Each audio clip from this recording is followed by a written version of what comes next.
Oh, thank you. Anything helps, right? I'm like mid-sheet. In your hand is a fact sheet, partly from the Exodus Foundation, African Americans in Criminal Justice, as well as those that are either incarcerated or out, what their rights are, can they vote or can they not vote. What inspired me to write this book was during the time I was incarcerated from 2010 to 2013.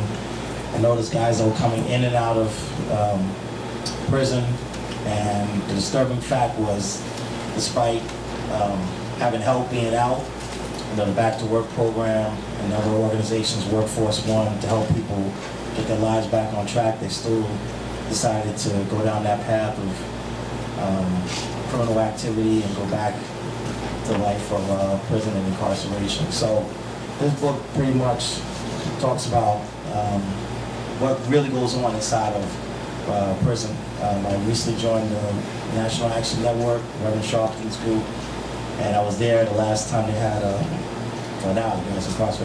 Norman Seabrook, who was the CEO of the correctional officers, and I had a chance to talk to him about the inmates' perspective when I was there and what I experienced and what I saw. And it's unfortunate that during that time, Norman Seabrook was basically being charged for fraud and taking bribes and money and so forth and so on.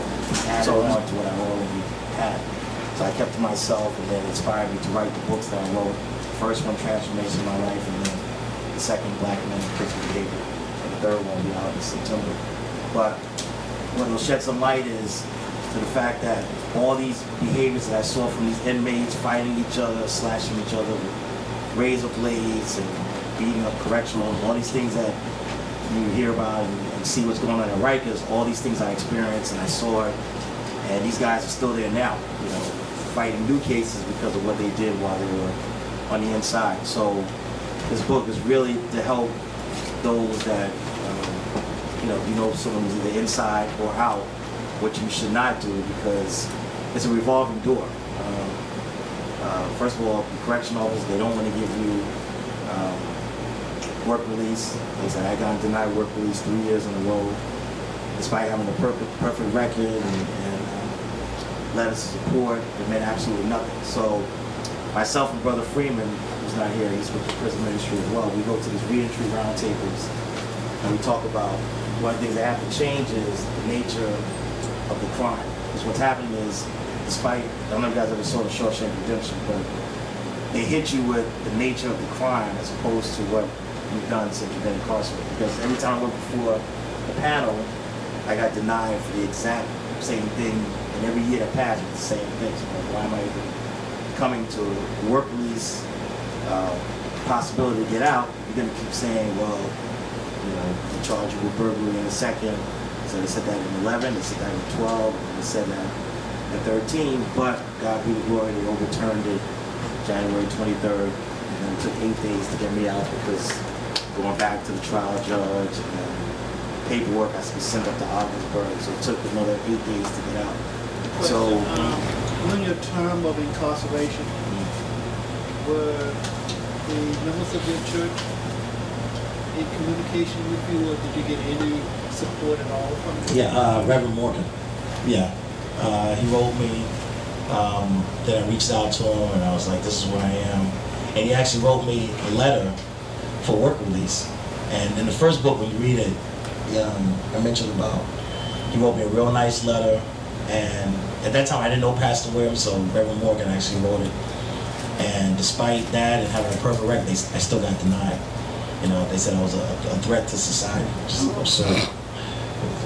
So despite having degrees and master's degree, it meant absolutely, it's always the nature of the crime. So that's why every reentry roundtable event I go to, I'm real big on that has to change. I mean, that's like one of my biggest, because I know what it's like to go before that committee, every year it's the same 5-panel committee, and they look at your record and they say, okay, you've done great programming, no, what they call it, tickets, which basically means no infractions with the police, positive programming, and then they look and they said, burglary in the second, no, that's it, denied.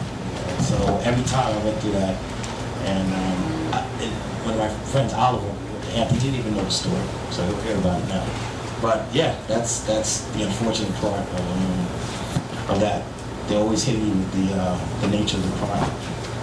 So that really inspired me. Before the case got overturned. Right. So, When you said the case got overturned, what exactly does that mean? Thrown out. Yeah, vacated. Does Yeah. that mean you were in there and you shouldn't have been in there at all? Yeah. Wow. Yeah. I took it to trial. I didn't take a plea. I took it to trial.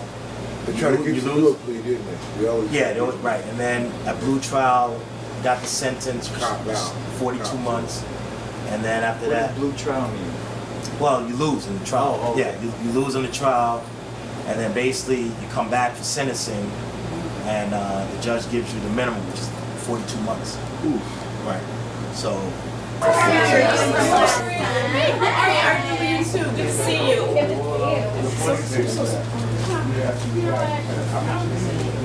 This is me your star. This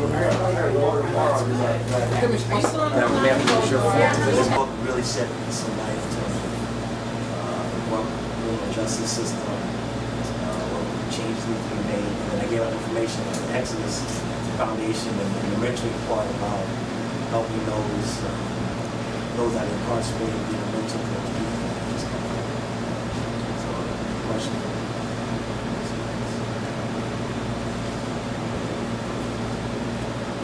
Okay. Okay. When did you become active in Congress upon your